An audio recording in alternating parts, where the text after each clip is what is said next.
Right now, Michelle. Great, thank you. Well, I am so excited, as Anna Maria shared, to be back with you all. It has felt like a very long summer break, but it was a good time to reflect and to look at the feedback that you were sharing with us, to refocus and get ready to kick off this new season of United We Teach Live. So when we were thinking about what are we going to do for our first session, we're welcoming everybody back. What are we going to do? We could not think of a better topic than the one that we're here to chat about today. And it fits perfectly with refocusing the purpose of this community and making sure that it aligns with our mission as Participate Learning, and that is to unite our world through global learning. And we feel that bringing you all together on a monthly basis live like this and continuing to connect during the other weeks through discussions and resources and announcements that we'll share in the community, that this discussion tonight around global and language learning is just the perfect way to kick off this new season. So we live by this mission every day, and fortunately, we get the opportunity to work with partner educators like you all and schools and districts that also live and breathe by this mission, this idea that learning can be real world and that no matter what you teach, as Anna Maria said, it can be globalized. So we today have two special guests. You see them on the screen right now, Flor and Yanela, and they are not only winners of our 2021 Participate Learning Teacher of the Year Awards, but they are also wonderful examples of educators who dedicate themselves to creating engaging and effective global and language learning experiences for their students. And so in our years of working in global education, we have come to see that when you use that phrase, there are many differing definitions of what that means. And Anna Maria alluded to that in her intro as well. People think it means lots of different things. People think that being a global school looks one way, while other people think being a global school looks a different way. And so for us, we believe that effective global education is when global issues and global content, things like the UN Sustainable Development Goals, other current events, and also our international ambassadors integrating their culture. When those things are embedded in and connected to curriculum, that is the most effective way to say that you are making global education happen in your classroom and in your school. And these two guests do that brilliantly every single day. And I can tell you that all day long, but you are going to see evidence of that when they start talking and sharing as we throw some questions at them this evening. But over the years, what I love about these two, having a middle school teacher and an elementary school teacher here with us today, two different levels of teaching, is that they're going to be able to share with you from two different perspectives that are really important for many reasons. But a couple of them are this. Over the years, we've had many people talk to us about global education and say, oh, well, that sounds great, but I teach little kids. I teach kindergartners or first graders, and they're really too young for me to be integrating global issues and current events into my classroom. Why I'm so happy we have Yanela here today is because Yanela throws that out the window. She is a first grade teacher and she is a dual language teacher. So she's teaching little ones who come into kindergarten with no Spanish. And then by first grade, they're speaking a bit more Spanish, a lot more Spanish. She is integrating the UN Sustainable Development Goals and so much global content into her curriculum. She's proof that no matter how young your students are, they can become global citizens and they can embrace global learning in their classrooms. And then on the other side of things, we have Flor, who's coming to us from the middle school perspective. And how many times I've heard secondary teachers say to us, oh, it's so great to be an elementary teacher. You can make your classroom look really global and you can do all these really fun global lessons. Well, the reality is the global lessons in elementary are tied to curriculum. And that is the same thing that our middle school partners do with global content with the middle school curriculum. They integrate it into their curriculum. And they globalize their classrooms. You're throwing up maps and flags and current event corners. There are so many creative ways to make your classroom global through look and feel and curriculum, regardless of what grade you teach. So these two ladies are going to give us that those two perspectives today, which I'm really excited about. So without further ado, I'm not going to say much more in the way of an introduction about them because I am going to let them do that for themselves. So our first question with this panel today is to ask each of them to introduce themselves. It does not matter who goes first, but we just want them to tell you a little bit about who they are, where they're from, what they teach, and what program they are implementing in their schools here in North Carolina. So whichever one of you would like to start, we'll open the floor for you. Okay, I can start. Well, as Michelle and Ana Maria said, I am Yanela Ferrer. I'm a Spanish immersion teacher from Argentina. I work at Smith Elementary School in Alabama Burlington School Systems in North Carolina. Yes, I have been teaching to the little ones since I started in 2000, yes, 21 years ago. And this is my 4th year as a teacher in the United States. So I tried everything about bilingual education. Yes, so ready to share with you all my experience. Great. And Yanela teaches in one of our partner dual language programs here in North Carolina. So, yeah, for example, I can clarify just a bit about how the program works, at least in my school, so you understand, yes? Because you know that with Participate Learning, you have dual language programs, but not all the dual language programs are the same. In my school, for example, we have what we call 90-10 and 70-30, yes? Kindergarten and first grade belong to the program 90-10. That means that you are the only teacher. Yes, you do not have co-teachers. Your classes are in Spanish. You teach Spanish. You use English, yes, as a tool, but you give instruction in Spanish, yes? And from 2nd grade to 5th grade, the program is 70-30 because that 30% means that they start to have reading instruction, yes, in English. They have guided reading in English. And the rest is in Spanish. But in kindergarten and in 1st grade, they do not receive English instruction. thank you.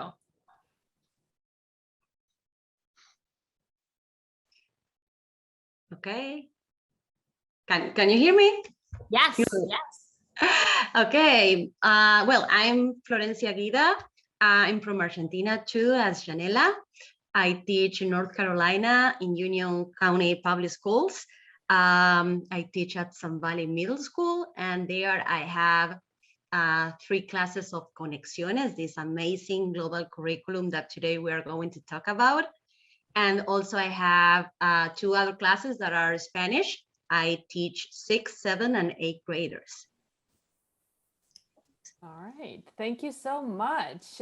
So our conversation will take more of a panel format. So Michelle and I will just throw some questions to Yanela and Flor, but by all means, you don't need to be limited by the questions. Just share, feel free to share information way beyond the questions, but the questions can just get us all started. So Yanela, one question that I have for you is, the vast majority of dual language students start in kindergarten, but some do join the program in 1st grade.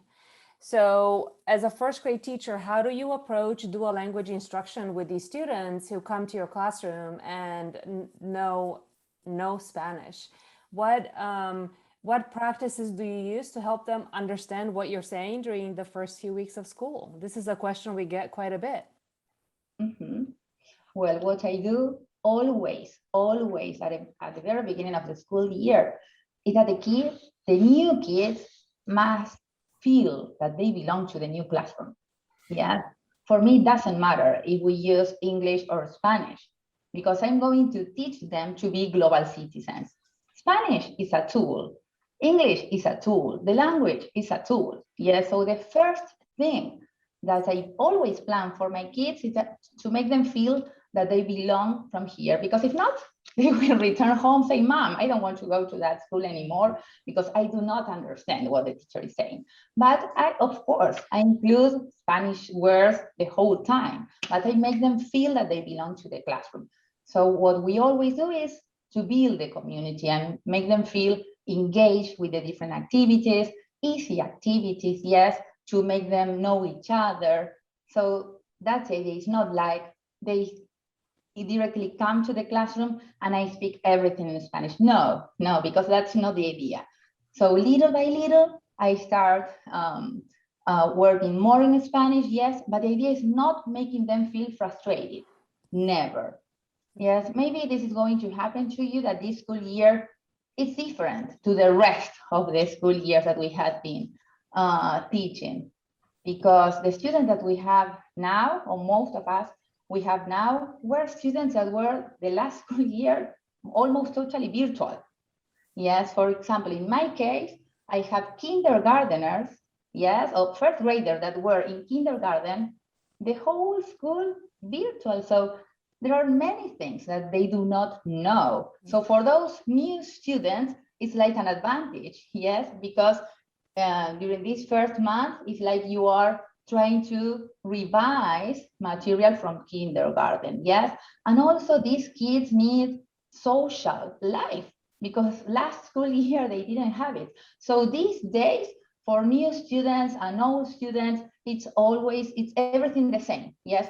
Building bonds, try to make them feel that they are appreciated here in the classroom, yes? And excited about how this classroom is going to be working, like an interactive classroom, about learning about how the world works. They know that, for example, these days, we are working with a typical story that is used here in the United States with the little ones. Maybe some of you know it, that is Crisantemo. Yes, it's about a little mouse. It's a regular, yes, story that I love it because there we use, for example, we work on resilience, we work on identity, yes, social justice. So you say, hey, what, in first grade? Yes, because the kids are learning how the world works, yes. It starts thinking about respecting differences, yes. So when you do a planning, yes, when you prepare your planning, you say, oh, how I'm going to work with global education. No, global education is there, it's here. Yes, in everything that we do in the curriculum. Mm-hmm. So not only how you're going to work it into the curriculum, but how are you going to do so with little ones and in a dual language classroom? So, you know, two things that we see a lot of our dual language teachers do is that they use a lot of visuals, especially in lower grades, and they also use a lot of, you know, body language in order to make themselves understood. And just looking behind you, we can already see, you know, the amount of visuals that you've already decorated your classroom with. So I was wondering if you can speak a little bit to that too, about how to use visuals and, you know, and your body language to communicate meaning in a language that your students don't yet understand.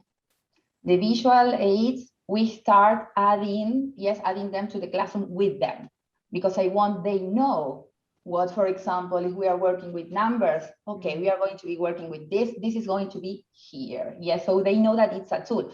The classroom, it's a tool. So they know if they do not remember how to say something, they know that they can stand up and say, oh, yes, I have the resource here. So this is not decoration. This is stuff that they are using, and we are adding always stuff that we need. Yes, everything. For example, this is what we were working today. Yes, with bubble maps, with the charts, with the anchor charts.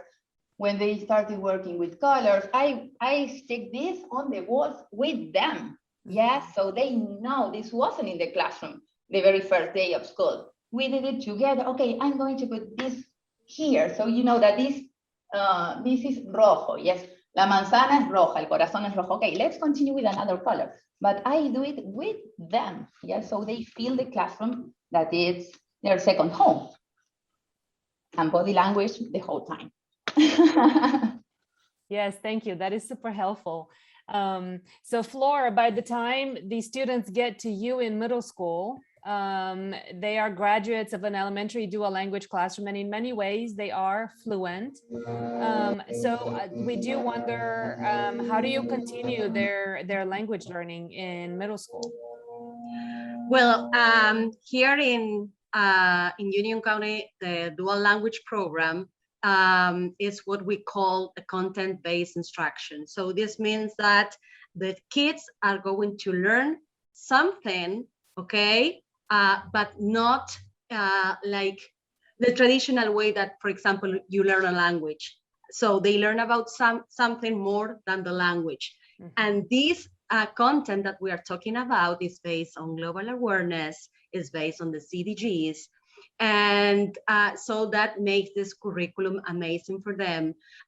Remember that we are teaching teenagers, okay, that so it's very, very easily they are willing to change the world, and that is what is about global education.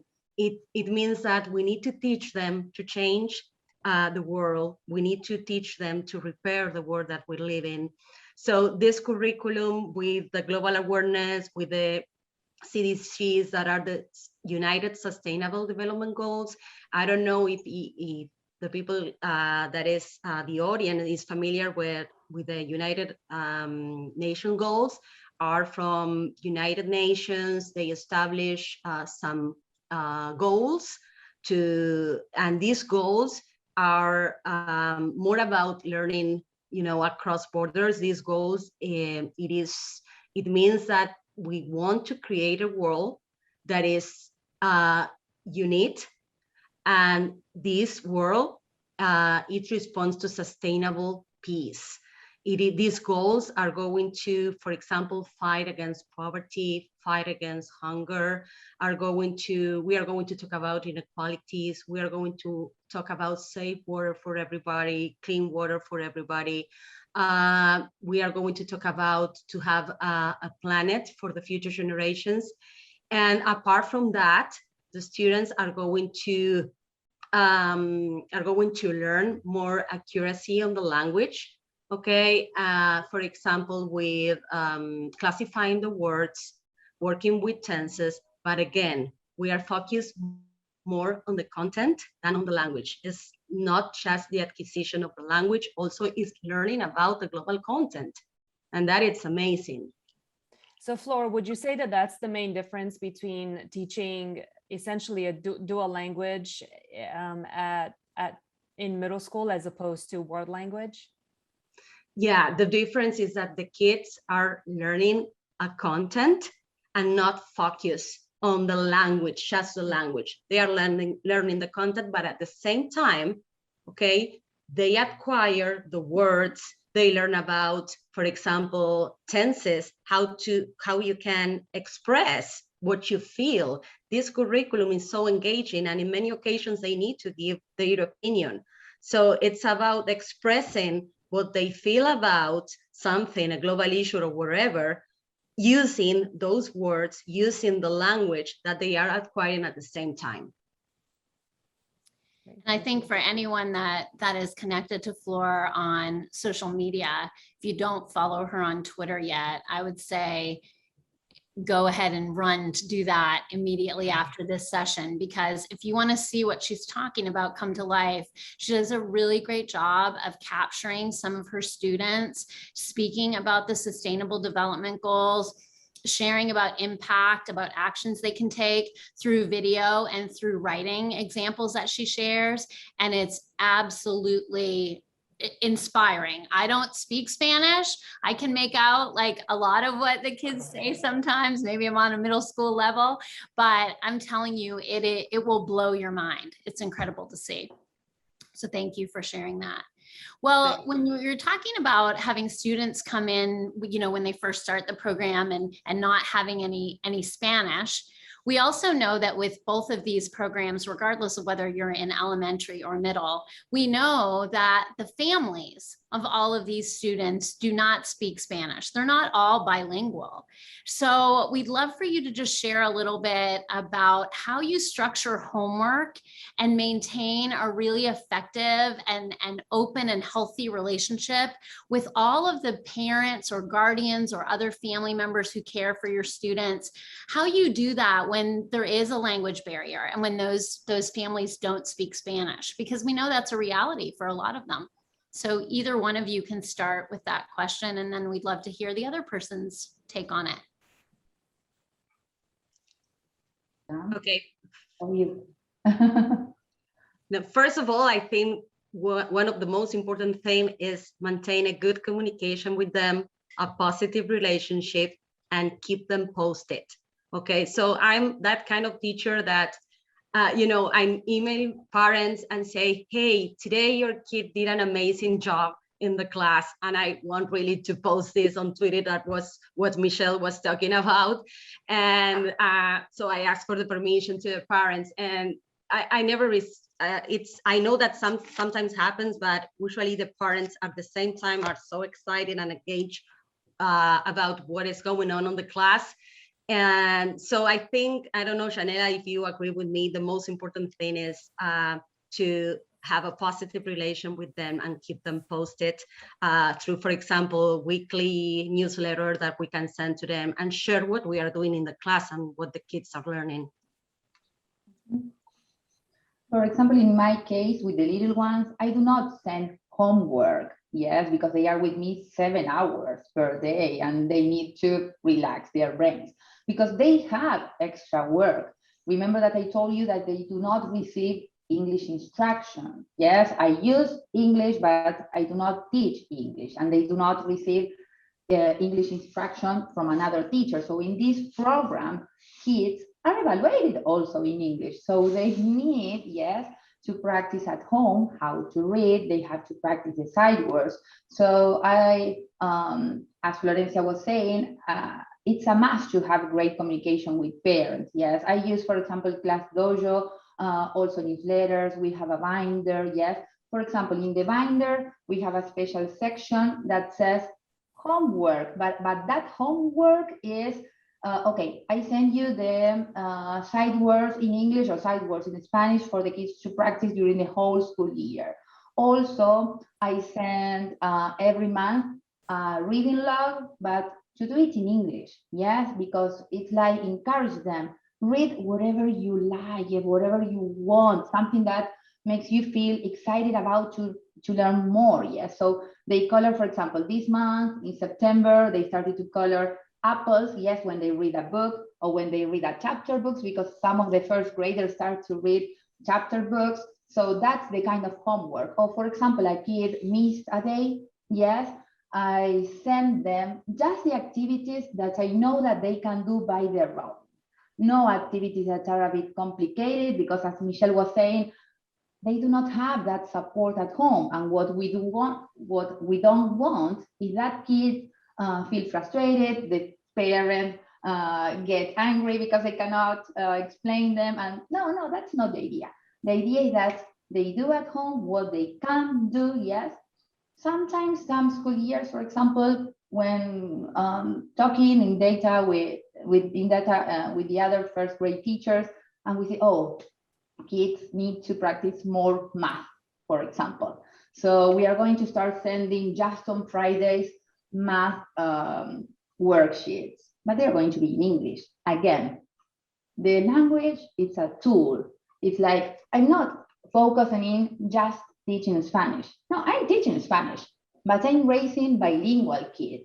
And I'm raising, in this case, bilingual global citizens, yes, because to be global citizens, something amazing is to have great communication. And I always encourage them to, okay, now you're learning 2 languages. Who knows another word in another language? And they feel really inspired, yes, trying to learn and share different things. So that's what I do with homework. Yes, I do not send regular homework. And to add something, also, I don't like to send homework. I try the kids to complete the work in class. And something that I always say, I do not believe for example, that the kids have to go to school for grades. I always say, you are here, you go to school, okay, because you need to learn, okay? I know that for many of them, grades are so important, but they forget the real purpose why they are at school. So it doesn't matter that you repeat again the exercise, you do again what we just, do in class, but the most important thing for me is that you learn. No matter, you need to do it again. You have a 10%, 20%. Okay, do it again. Okay, but I need to make sure that you are learning. Sounds like a big part of what you're both talking about there with parent communication is around reassuring the parents, reassuring them that you do not need to be bilingual to have your child in this program, reassuring them that they're going to get what they need in Spanish at school during the day. And if they bring something home, they should be able to do it on their own or work on it on their own. And if they can't, they can just come back to school with it, that the parents don't feel pressure. And I like that, building that healthy relationship with them. I think the other thing that you both do is because you both share so openly on Twitter, that I feel like you open the doors to your classroom, to your families, which means that if they are on Twitter or if they're following your school or district on Twitter and happen to see things through those platforms and accounts, that they feel like they know what's happening in their child's classroom and they have, a peek into their learning. So thank you both for sharing that. They love that. And the kids love too. And in many cases, when I post something about them, I don't know, maybe a video, they say, hey, how many likes do we have? So it's like they are expecting that. And that, makes a really, really good atmosphere in the class and with the families. And Flor, what you're also touching on right now is the importance of student engagement. So it just happens that our next question is around that. We know that you're both doing some extraordinary things in your classroom, and we are wondering if you can give us a few examples of activities that have led to the greatest student engagement and involvement in your classroom with your students. Well, one example that I have many, just to mention one, is when I'm in the unit of global warming, we know that climate change is a controversial topic one, and I love to discuss about that with the students, and that makes them so engaged. They want to change what is going on.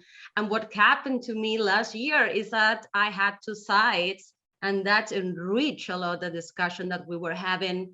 And that is one of the examples. And then when I'm with the 8th graders, we work with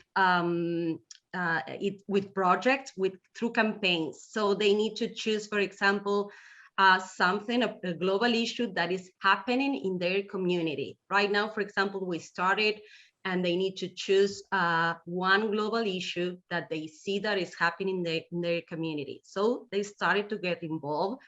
Families started to get involved. And what happened to me last year is that they did some interviews on the community, and that went also to the district, and the district was trying to put the kids into the media and show that campaigns that they were trying to raise awareness about different objectives and global issues. The good thing is that, again, okay, they were learning about a content, okay, speaking in Spanish, but not thinking about that acquisition of the language that they were doing at the same time. So they were researching about that topic, okay, all in Spanish, and the engagement to change the world is amazing because it's something real, it's something that is going on, okay? And this is what about is global education, or whatever we talk about global education, is equip them. And I think it's like that way the kids acquire these positions, these competencies, these global competencies that we need for them to be global citizens. We keep the young for the future, and that's amazing. Thank you, Flor. Okay, always for me, the ones where the kids are more involved is when we talk about global. But if I have to talk general, they love when they say, okay, when I say, let's go, take your clipboards, your pencil cases, and let's go outside. We are going to work outside. Let's see how the work works, yes? So doing math, working on vocabulary, yes? Working on what we have, yes, let's go around the school, but can we? Yes, we can. So we go around the school and we look for shapes, we look for numbers, we look for words, trying to say, okay, tell it to me in Spanish, very good, and you in English, use the language, yes? And if I have to say what they love most, yes, go outside and be in action, yes? Or also in the classroom, moving, yes? With scavenger hands, working in groups, yes? Being in action, that's what they love most. Because again, for example, this school year, we have kids that were the whole last school year working with computers, and now they have to grab again the pencils. So they are exhausted in 15 minutes, and they have to be working at school during 7 hours. So we have to try to reinvent ourselves with the different groups that we have. Yes, but always the same pattern is that they love to work in action, yes, and outside sometimes. Janet, we have to reinvent education. Yeah, that is what we must do. I'm so proud to teach this curriculum. This is, I always say, this is amazing. It's like we have the future of the future generations in our hands. We are modeling them. We are giving all the abilities and dispositions, competencies that they need for the future. Well, that is the perfect. Did you want to have something you wanted to say? No, it was just striking to me that the commonality between the two responses was about the application to the real world, you know, and so both of you brought that up as the primary tool for student engagement, and that's yes, that's wonderful. And it is the perfect segue into our next question, because for our next question, we want to bring things back a little bit to our mission. So as you know, Yanela and Flor are both international ambassador teachers with Participate Learning, and they were both from Argentina. And they come here, and part of their mission is to, as J1 cultural exchange teachers, is to share their culture with their students and their colleagues and community and the larger Participate Learning network, and also to embrace the mission of uniting our world through global learning. And so we do this in all of our programs. And we would love for you right now, with that mission in mind of uniting our world through global learning, to tell us a little bit about how you specifically go about making sure that you can integrate these global issues and the sustainable development goals and your culture and current events and all things global. How do you go about globalizing your instruction in that way so that it is not something extra, but it is actually tied in with your curriculum and used as a vehicle to make your learning and your instruction real world? Yes, that's true, that we are ambassadors and we are representing the country, but it's not just that, yes, to teach global education. Of course, all of us, the ambassador teachers, we have our corners. I have a museum, an Argentinian museum there at the back, but it's not just that. We are always making connections. So the key point, yes, when you teach any subject is to make connections. Because, for example, again, I'm working here as a first grade teacher. Yes, I teach Spanish. I use English as another tool. But my objective, yes, is to raise global citizens. Yes, to teach them how to be kind, how to understand inequalities. Yes, how to implement equity, social justice. Yes, how to understand and show respect for different cultures. And when we are teaching a language, that implies, yes, to learn from another culture. They are also learning, yes, with, because we love, Flor loves doing, she told you about the SDGs. Yes, we teach about the Sustainable Development Goals. Yes, Ana Maria added in the chat if you want to explore about them. Yes, and for me, amazing because that's it's a summarize, yes, of how the world should work, yes, because ending poverty, yes, working together to try to have a better world. And kids, it doesn't matter the age, yes, and you know that you have a curriculum that you have to accomplish, but if you read it in depth, yes, you see that the curriculum talks about how the world works. So that depends on us, how we include that the SDGs or global education, yes, in the curriculum. For example, I was telling you that now at the very beginning of the school year, I build my classroom community, yes, and I make my students feel appreciated, that they are part of this community. And I'm also working on global education, yes, because I'm working on how to treat others, yes, treat others as you want to be treated. And that's something that must work in the world to live in a society. I always tell them, this is our small community, yes? We are a little society. And when we are talking about rules or contract, or call it as you prefer, yes? We talk about how we are going to treat each other, yes, how we are going to organize this little society, yes, about how we communicate with parents, or the jobs that they have. Everything is related with global education. So when we do a planning, yes, and well, in this quarter, we have to work on structure of a story, for example. We choose a story and always we work and we make the connections. We add which is the sustainable development goal, for example, that we are working, because always you touch it. How you do it? Wearing your global lens, yes, to try to see and show them how the world works. In my case, for example,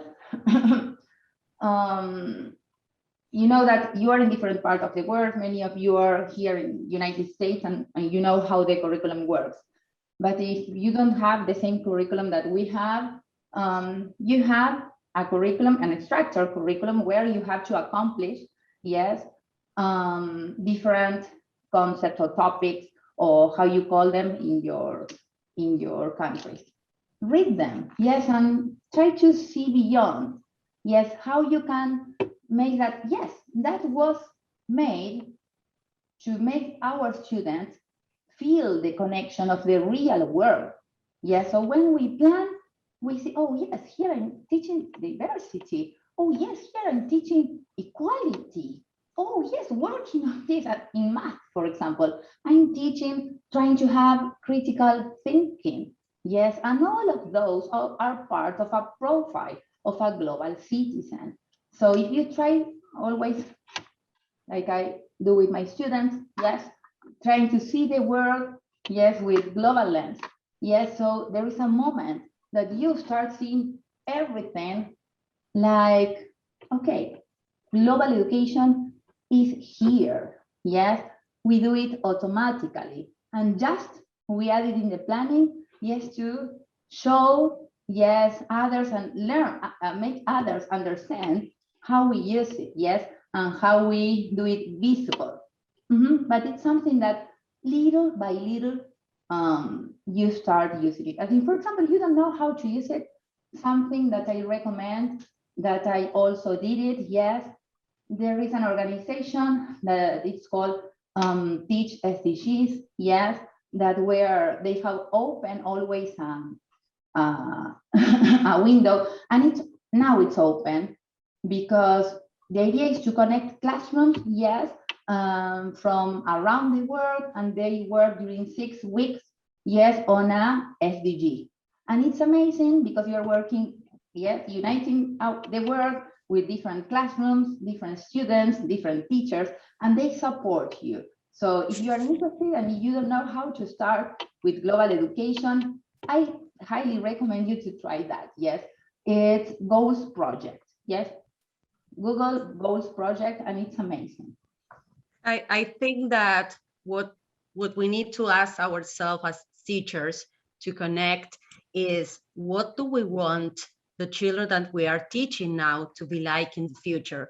because we are not only teaching content, we need to teach more than that. We are teaching values also to them. And the other question is, in today's world, what is worth learning? Because our world has changed, and it's continuing, and it's going to continue changing. And that is what we must prepare our future generations for the futures, for the future that is coming. We live in a globalized world now. We have new technologies. We have new ways that people is, connecting right now. And we need to do something as teachers. If you ask me, for example, what is the difference between a normal class and a class that teaches a global curriculum like Conexiones, I could say that what I observe in my kid is engagement, motivation, empathy, compassion, okay? The ability to solve problems that are connected with their community. Okay, I see, of course, the development little by little of the global competences, the capacity of understand the global issues are going on in the world. And of course, I think enthusiasm, and this, it leads only to one thing. We are developing global thinkers in our class. And one of the things that I use in my class is visible thinking framework, or teaching for understanding from Project Zero or Harvard. And that helps me a lot, because I'm teaching a global curriculum, but when I connect with this amazing framework, the engaging of the students is like it increases, because with this framework, the students learn how to think, okay? So, and when they learn how to think, they reach the metacognition. They understand that global issue. They connect it with the competences that we are looking for the kids to acquire. We are modeling them, okay? Especially Yanela started since kindergarten, and they continue, they grow up, they come to middle school, and we continue modeling them and preparing for the future. Mm-hmm. May I add another side? Yes. Something that Flor made me realize.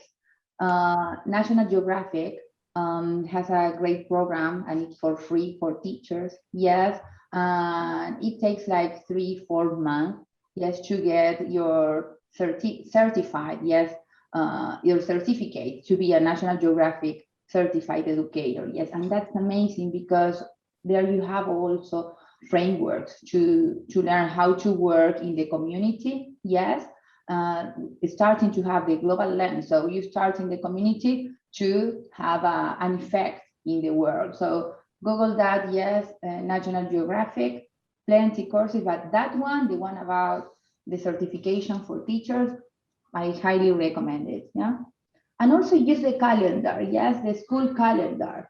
So when you see the holidays that are coming, you say, okay, let's see. So Women's Day, what? Women's Day, we don't have it in the calendar, but I added because I love to teach about, for example, quality education. I always talk about Malala Yousafzai's life and his fight. It's a must. The kids love it.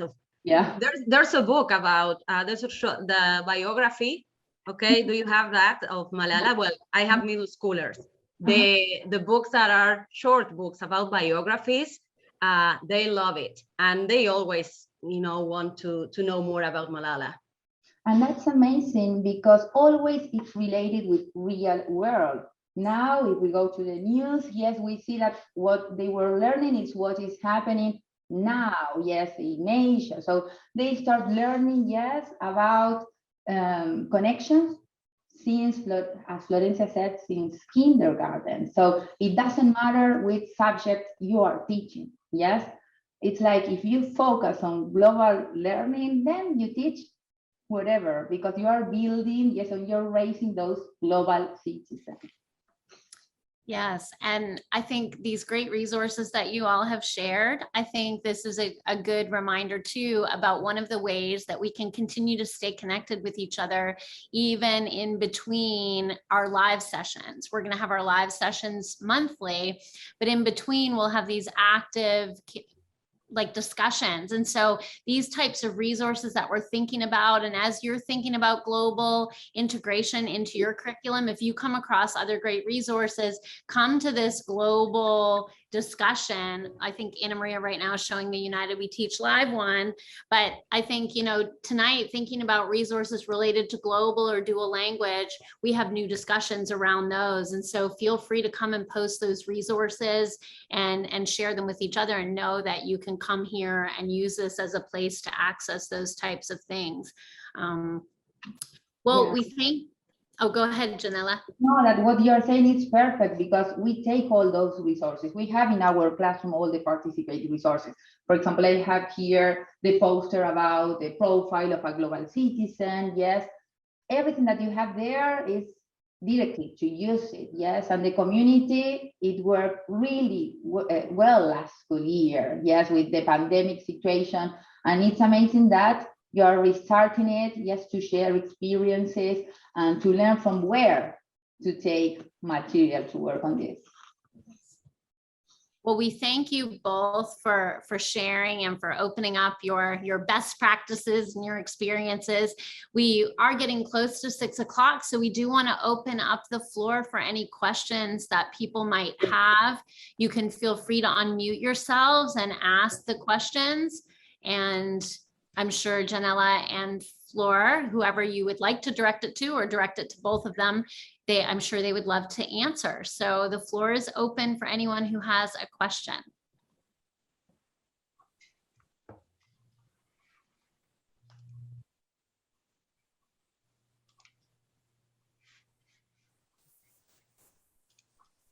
Vero, you posted a message, a couple of questions in the chat. I'm happy to read them for you, or if you would like, feel free to unmute.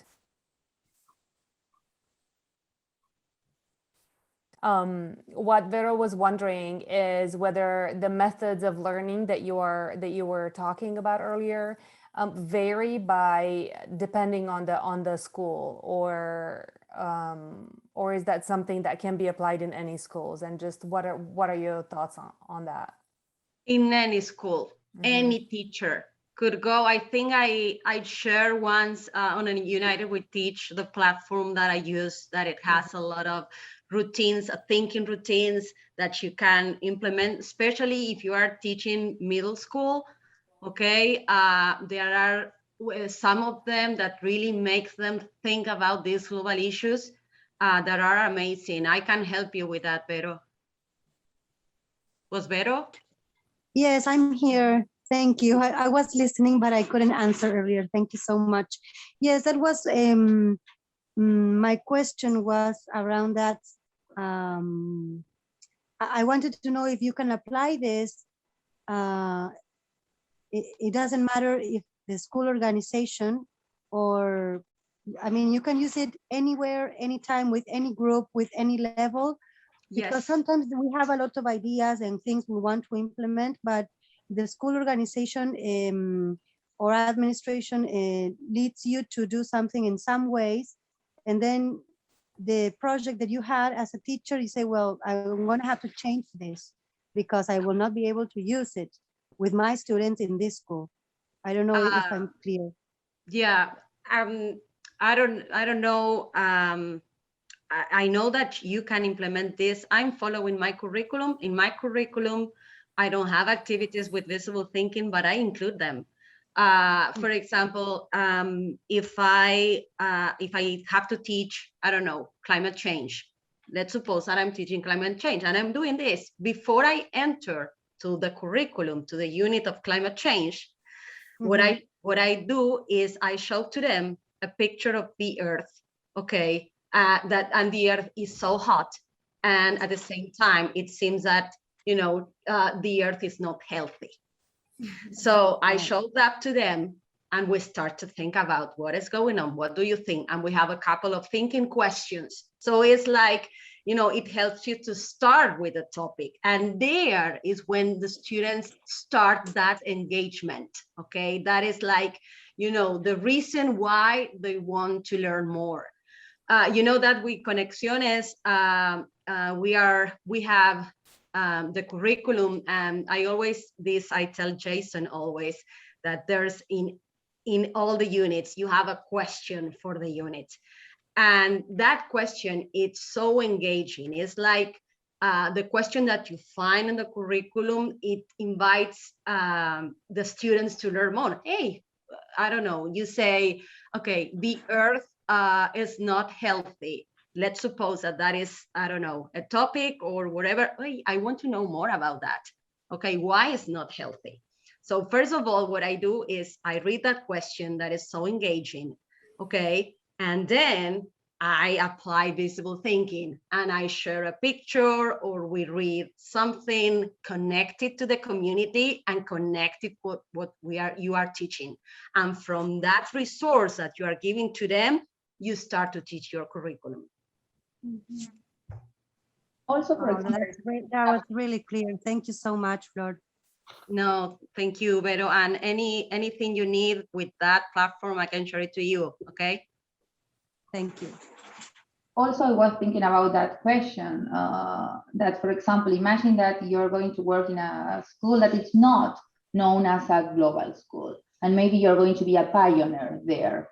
Always talk with the administration. Okay, I'm going to focus on this and that. Yes, because this really works with my students, and always it's going to work. Yes, if you don't know, because maybe you think that your school is too conservative, imagine, yes, always talk with your administrator, and it's how the world works. Yes, so it cannot, nobody can say no, yes, because you are teaching the curriculum.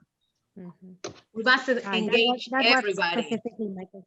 Yeah, we must engage not only the students, we must engage teachers. Okay, we have a lot of social studies teachers that they could do the same with social, social issues that they teach too.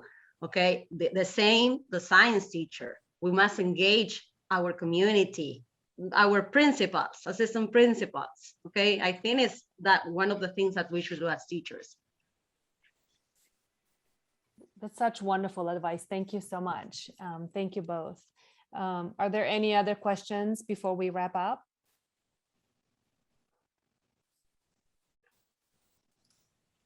All right. If you don't have questions, I was just going to say, if you don't have questions now, you can always go to the United We Teach live discussion afterwards if they pop up, and add them there. And if you tag Yanela and Flor, I'm sure they'll pop in and respond for you. That's right. So you don't need to wait until the next United We Teach Live to ask a question. If you have any questions at all about practice, you can use the discussion threads here to brainstorm. Just make sure when you open a discussion thread, and I would encourage you to open all of them and to subscribe to all of them so that you don't miss anything that is being posted by anybody there. So it is a simple click of a button here. And what else? I guess the only other reminder about the community itself is that in this feed as well, you will see our announcements, and that's how Michelle and I will stay in touch with you. And then also, we also use Twitter quite a bit for communicating with our community members under the United We Teach hashtag. So feel free to ping us on there as well, or any other community members, and we'll be more than happy to connect there too. And with that, I will turn it over to Michelle, talk a little bit about the new member spotlights, and then we'll wrap up with something super fun. Yeah, well, just very quickly, those of you who've been around for a long time know that on Mondays, we love to feature a member of the community. And so we love to shine the spotlight. We create a little announcement about the person with a lovely little gallery of photos and some information about that member. And then we also tweet about it. And so a couple of those examples are shared here. I think Anna Maria is going to post the link in the chat to the new member spotlight form. So regardless of whether you have been a member for the last couple of weeks or you've been a member for almost a year, if you have never been featured and you would like to be featured at some point in the future, we invite you to fill out this form. The more information you include, for the answers to the questions, the easier it is to create a really fun and engaging member spotlight for you. But we would love to feature you. And so we invite you to fill that out at some point and watch for yourself to be featured on a future Monday.